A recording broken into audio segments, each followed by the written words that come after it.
Mahjong.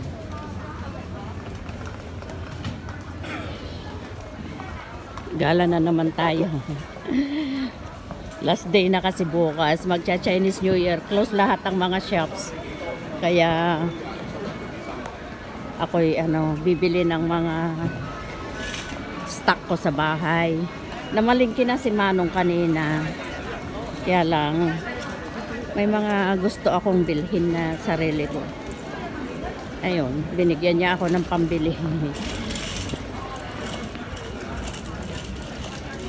Ito, nandito, ito yung sa China, China, sa Taiwan, parang probinsya ng Hong Kong. May gusto akong bilhin dyan sa ang ginaw. Ang ginaw yung aking tainga. Ay, nako. Mag-take out tayo ng KFC mamaya. Ayan, ang ginaw. Sana pala nakapagdala ng gloves. Uy, mahirap magkasakit. Ayan. Magsasarado na kasi sila ng mga shops. 3 araw silang sarado. Kaya kailangan mamili na. Gusto ko ng prutas. Pag walang ginagawa, kain doon. Kaming prutas. Medyo mahal ngayon ang mga bilihin kasi nga Chinese New Year.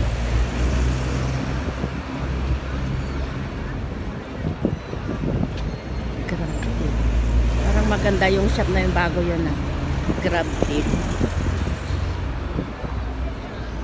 Silip tayo dun. Tingnan natin kung ano yung mga nila doon. Ay nako, ang ginaw ng aking ulo.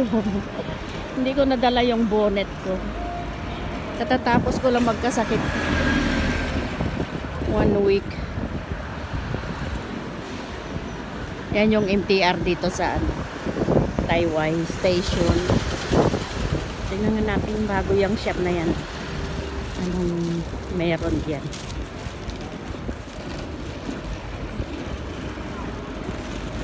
Mga households.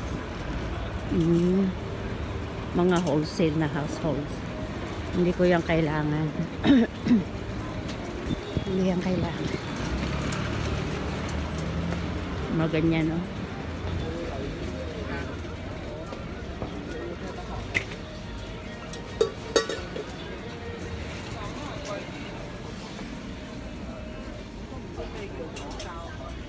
Kakanin. $20. Nasa 100 mahigit ko. Maganda itong thermo na to Magkano to?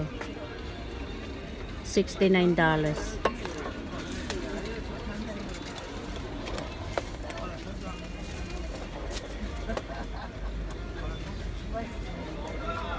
Bili tayo, guys.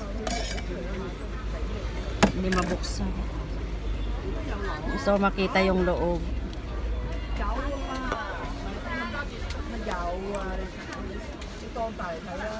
Hindi mabuksan. Ito na. Okay din. Pero parang manipis.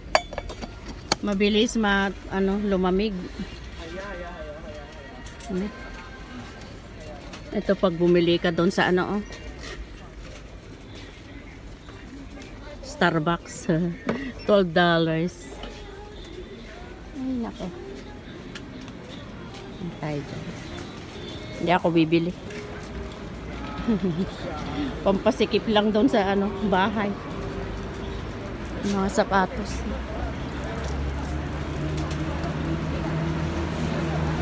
Mga bulak.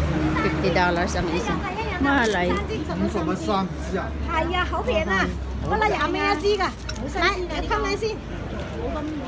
Isang balot $50. Nasa $300 pesos. Dati lang yan. Nasa 30.